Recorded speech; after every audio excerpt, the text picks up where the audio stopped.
Hey everybody, Pastor Dan here. I am joined by our church clerk, Lori Way. Lori, how are you doing today?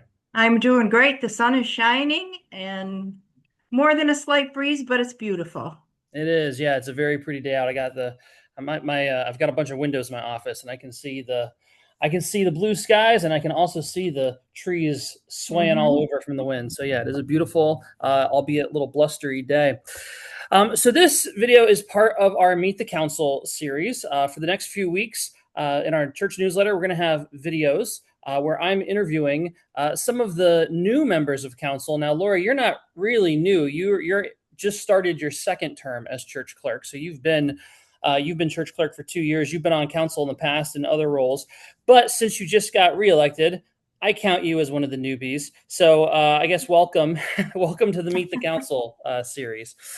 To start things off, why don't you tell us a little bit about your faith background, growing up into adulthood? What does your faith journey look like? I'm actually glad you asked that question because it's really made me think a lot about faith in God versus practicing a certain religion. Mm, I did grow up with a Catholic father and a Protestant mother who fought about religion constantly. And the mm, kids were split as to which church they were going to. So I really was more interested in keeping the peace mm, than anything else in life in general, and also as far as religion.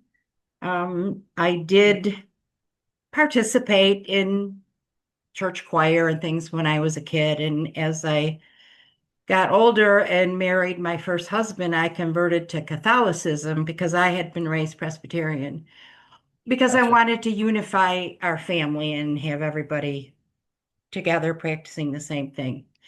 That didn't work out so well. I eventually Mm, stopped going to church.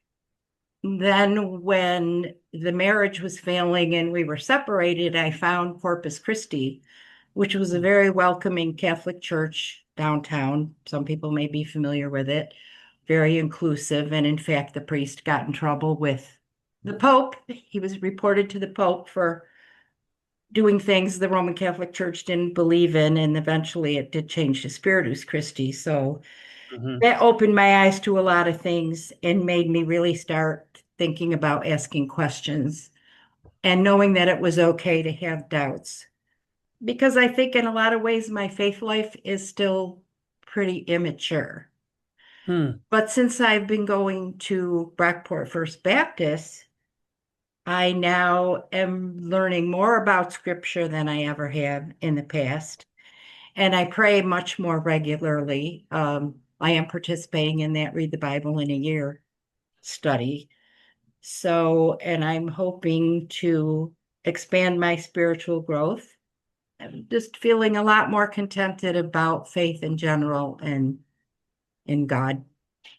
yeah, that's great. That's great, and I can relate, especially to the early part of your story of growing up in a sort of spiritually divided household. It's tough. It's tough for kids, but it seems like you've learned to appreciate difference and different traditions and make space for folks who maybe disagree or still have questions. I think that's wonderful. What landed you here at Brockport First Baptist? How long have you been part of our church? How did you find us? That all relates to Mr. Ron Way, my husband, because it's when I met him that I was still going to Spiritus Christi downtown, and in fact continued that over the years. He checked all the boxes on the perfect Hmm, man for me. And hmm, one of those boxes was that he did go to church regularly and was religious. And so I started going to the Baptist church. And Ken McCarthy was the minister. yes, yeah, from our And church. Gosh, going back what 20 30. plus years, 30 years now. Yeah, yeah. Yeah. So, yeah, 1995, I started at the Baptist church. Oh wow. And we actually agreed at that time that when his mother passed away, we were probably both just going to continue to go downtown. Hmm. But I made friends and I got to know people and I got involved, and I just love the church. And I'm just really happy to be there now. Well, and so yeah, that means you've been here for like 31 years, which is amazing. How has our church evolved or changed over that 31 years? Are there things that are Are there things that are like way different? Has it mostly stayed the same? I think it's both and, but I Hmm. think there have been major changes that I have been very pleased with. I really enjoyed Ken McCarthy and I enjoyed Reverend Joanne as Hmm. pastors there. However, since you have become pastor, I think it's been uplifting for the church. I think we are much more active and courageous in our efforts to be inclusive and to Mm, really develop activities that people can participate in and feel welcomed through. yeah. So I think the church in the past was good, but I think it just needed some new invigoration, and I think that's happened, and I'm very pleased with that. That makes sense. That makes sense. You and then you would have been here when the church officially became LGBTQ affirming back in like 2015 ish. That's when I decided to actually become a member of the church because Hmm. I wanted to vote for being welcoming and affirming. And I remember at the time when Reverend Joanne brought it up, I said, aren't all churches supposed to be welcoming and affirming? I didn't understand the distinction. I gotcha. And as she explained it, I said, oh, yes, I'm on board and I want to be a member. Let me vote yes. Oh, that's cool. So if I'm doing the math right, so you've been going to our church for a little over 30 years, but it wasn't until like 10, 11 years ago that you officially became a member specifically to vote for us to become LGBTQ affirming. I think that's fantastic. Yes, that's right. So you are the church clerk. This is now your second term as church clerk. Why don't you tell us a little bit about what the church clerk does? What does that role entail? When I met with Lynette and she turned the records over to me, she explained a little bit about what the church clerk does because I really didn't know. I knew they attended, that person attends the council meetings and the congregational meetings and takes minutes. But beyond that, I couldn't believe the records that she Mm, had, the binders. So I learned a little bit from her, but it took actually participating to learn a little bit more about it. So, in mm-hmm, addition to doing the minutes and basically being the quote secretary to the council, I keep the membership records, mm-hmm. um, record new records when we get new members. I also track some milestone anniversaries That's and right. volunteer information for recognition purposes. There is an annual report that is supposed to be done on the membership rolls. And I think that's about everything.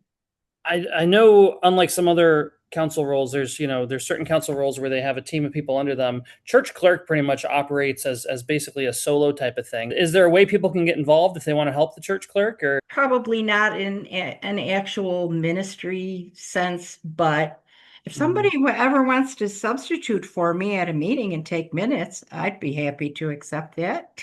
Well, that's I don't good to know if know. that's actually allowed. And the other thing is, we just went through the membership roles update. Hmm. And because records did not include contact information, it was a very difficult process to try and locate people. So Mm. I am tracking that information going forward, and other than asking people to keep me updated on their contact information. Yeah, no, that makes sense. That makes sense. So basically, if anyone likes to take minutes and wants to give you a month off from council meetings, that would be something. Contact the church if your contact information changes, or if you know folks who are maybe connected to our church and have fallen out of the loop. You could help all of us out by reconnecting with those folks and inviting them back. And I will say, on the historical front, the church's 200th anniversary is coming up in 2028, just 2 years away. So stay tuned. If you're watching this video, there might be ways you can get involved if you're a history type, if you like to help with celebrations and stuff like that. There will definitely be some opportunities in the next 2 years for you to plug in and to serve.